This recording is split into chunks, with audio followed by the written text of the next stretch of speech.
पौराणिक कथाओं में राजा पुरुरवा की कथा काफ़ी प्रसिद्ध है। इनके गुण को देखकर स्वर्ग की अप्सरा उर्वशी भी उन पर मोहित हो गई थी। लंबे समय तक उर्वशी के साथ भोग के बाद उन्होंने योग का मार्ग अपनाया था और जिसके बाद उन्हें भगवान की प्राप्ति हुई थी। तो आइए आज आपको उन्हीं की कथा सुनाते हैं। बहुत बहुत नमस्कार। पुरुरवा कौन थे? पुरुरवा चंद्रवंश के पहले राजा थे। उनकी गिनती बेहद बुद्धिमान और बहुत ही शक्तिशाली राजाओं में होती थी। पुरुरवा बुद्ध और इला के पुत्र थे और पुरुरवा की वीरता की जो कहानी इंद्रलोक तक थी। कई बार देवलोक में असुरों से लड़ने के लिए पुरुरवा को बुलाया जाता था और पुरुरवा भी अपनी शक्ति और चतुरता से असुरों पर विजय हासिल कर लेते थे। उनके जीवन में कहते हैं कि सुख ही सुख था, मगर पुरुरवा की पत्नी उसे संतान का सुख नहीं दे पा रही थी, जिस वजह से वो हमेशा परेशान रहा करते थे। इधर उर्वशी जो कि इंद्र के दरबार में एक अप्सरा थी। कहते हैं देवराज इंद्र के दरबार में वैसे तो बहुत सी अप्सराएं थी, मगर उर्वशी सारी अप्सराओं में सबसे अधिक सुंदर थी। एक बार उर्वशी स्वर्ग की ज़िंदगी से ऊब गई और कुछ समय के लिए धरती पर आ गई। उर्वशी को देवलोक के जीवन से ज़्यादा जो है पृथ्वी में रहने वाले साधारण मनुष्यों का जीवन ज़्यादा अच्छा लगता था। वह देवराज इंद्र के दरबार में बोर हो जाती थी। एक दिन उसने निर्णय किया कि वह पृथ्वी पर भ्रमण करने जाएगी। उर्वशी रात के अंधेरे में पृथ्वी पर आई और पृथ्वी पर घूमने लगी। पृथ्वी पर घूम फिर कर जब वह वापस देवलोक लौटने लगती है तो रास्ते में एक राक्षस यानी असुर ने उसे पकड़ लिया।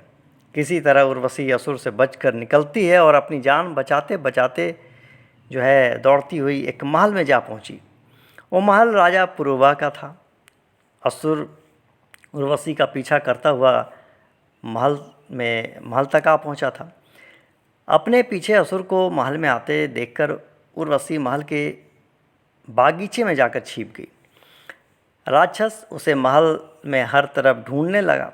ढूंढते ढूंढते राक्षस कक्ष तक पहुंचा जहां पुरुरवा सोया हुआ था।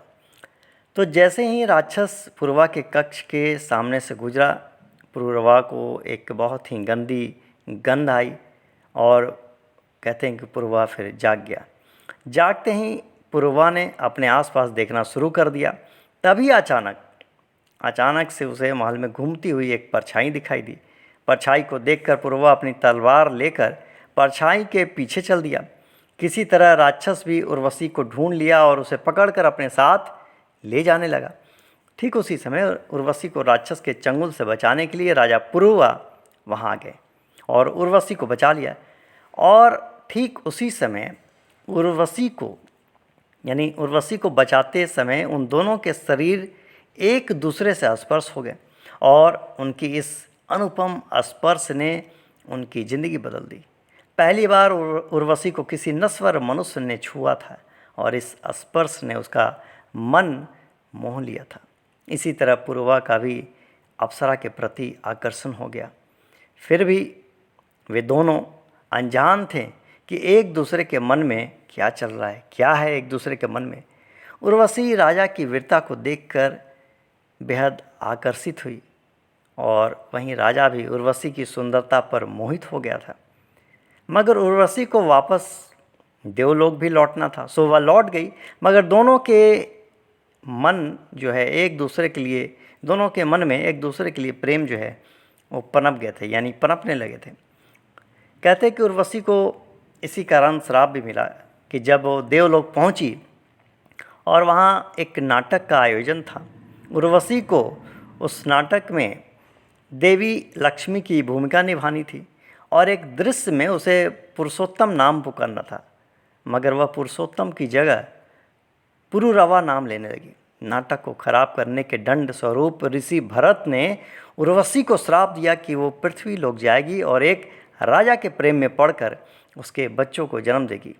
उस उर्वशी को इस श्राप की कोई परवाह नहीं थी और बल्कि खुशी थी, और उर्वशी ने ऋषि का जो है श्राप खुशी खुशी स्वीकार कर लिया। वह पूर्वा के प्यार में बिल्कुल पागल हो रही थी, और इधर पूर्वा भी उर्वशी की कल्पना में बेचैन रहने लगा। वह इसलिए भी निराश था क्योंकि उसकी पत्नी बच्चे को जन्म नहीं दे सकती थी। उस समय उर्वशी पूर्वा के लिए पृथ्वी पर आई और उन्होंने एक दूसरे को अपने प्यार का इजहार किया।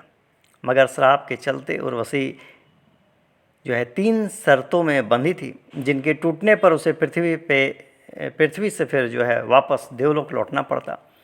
उर्वशी ने राजा को पहले ही सचेत किया कि 3 शर्तें माननी होगी अगर मेरे साथ रहना है तो।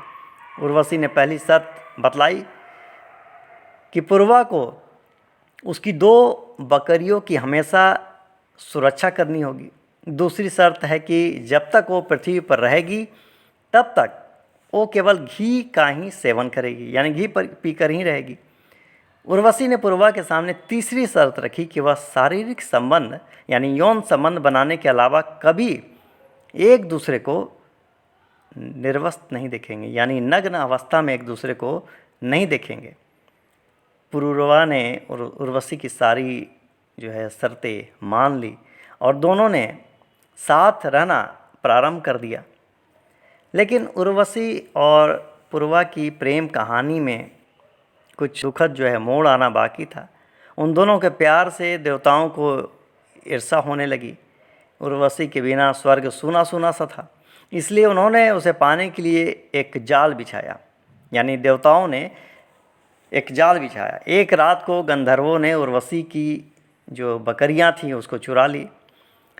जब ये घटना घट रही थी उस समय उर्वशी और पुरूरवा दुनिया से बेखबर होकर प्रेम में लीन थे। जब बकरियों ने मिमियाना शुरू किया तो उर्वशी को चिंता हुई और उसने पूर्वा को उन्हें बचाने के लिए कहा। उस समय पूर्वा ने कुछ भी नहीं पहना हुआ था, वह जल्दी में निकल गया। तब तुरंत ही गंधर्वों ने उसी समय आसमान में बिजली कड़का दी। इससे उन दोनों ने एक दूसरे को नग्न अवस्था में देख लिया। तब यहाँ पर उसकी तीसरी शर्त टूट गई। तो उर्वशी को स्वर्ग जाना था। भारी मन के साथ उसने राजा को कहा कि शर्त टूटने के कारण मैं जा रही हूँ। फिर राजा भी उसके बिना टूट गया। इस समय उर्वशी के पेट में पूर्वा का बच्चा था। उर्वशी के जाने के बाद राजा पूर्वा उसकी खोज में धरती, समुद्र, पहाड़, कहते हैं कि हर जगह गए, खोजते रहें, और एक दिन खोजते खोजते उन्होंने उर्वशी को पा ही लिया। राजा ने फिर उसे लौटने को कहा। तब उर्वशी ने कहा कि वह स्वयं व्याकुल है, लेकिन अप्सरा होने के कारण उसे नियमों का पालन करना ही होगा। उर्वशी ने कहा कि वह हर साल यानी साल में एक बार उनसे मिलने पृथ्वी लोक पर आया करेगी। उर्वशी ने बताया कि उनकी कोख में राजा पूर्वा की संतान है। बाद में उसने अपने बच्चे को पूर्वा को सौंपने के लिए कुरुक्षेत्र के निकट बुलाया। उर्वशी हर साल पूर्वा से मिलने पृथ्वी लोक पर आती रही, और जिसके चलते पूर्वा और उर्वशी के और भी संतान यानी बच्चे हुए। तो ये थी कहानी राजा पूर्वा और उर्वशी की। कहानी कैसी लगी कमेंट करके ज़रूर बताइएगा।